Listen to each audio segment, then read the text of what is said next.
चैते कुंवार में आवे वो दाई भक्ति के भावला जगावे। चैते कुंवार में आवे वो दाई भक्ति के भावला जगावे।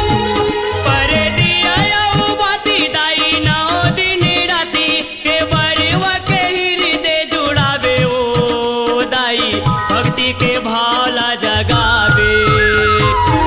चैते कुंवार में आवे वो दाई भक्ति के भावला जगावे।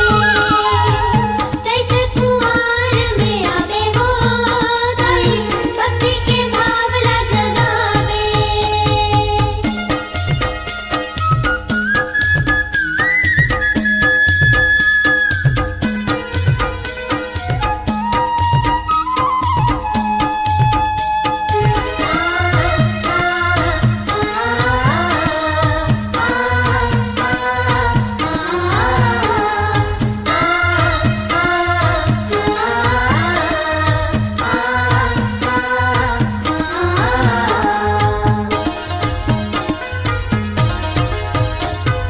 रचना रचाए माताए घर गुरिया।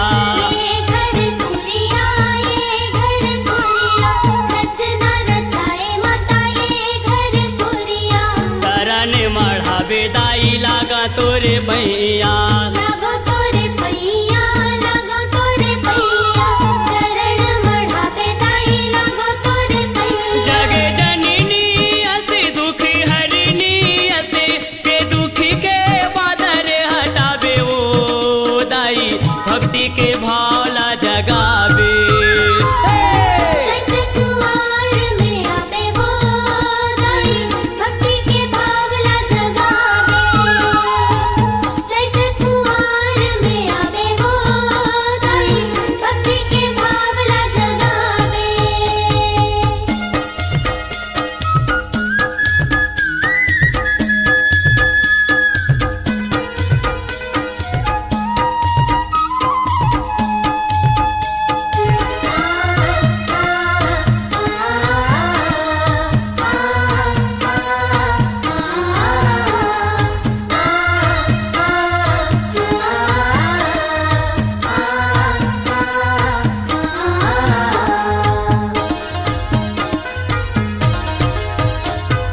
तोरे पर बेदाई बोए जग जवारा।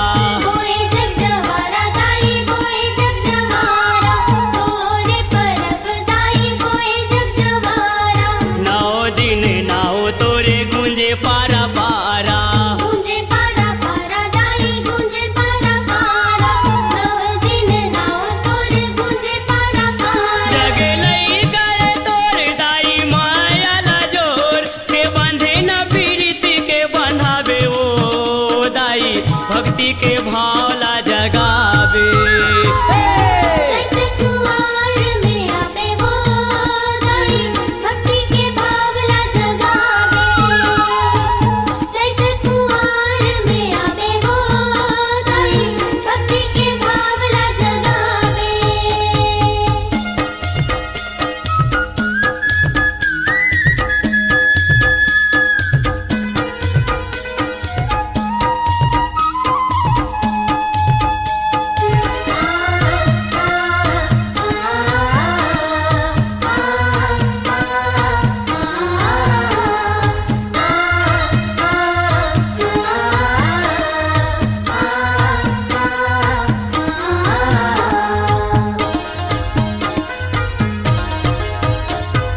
नहीं होवा तोरे बिना कोनो काज पूरा। कोनो काज पूरा दाई कोनो काज पूरा। नहीं होवे तोर बिना कोनो काज पूरा। तासे झड़ी हा सुनावते दुखरा।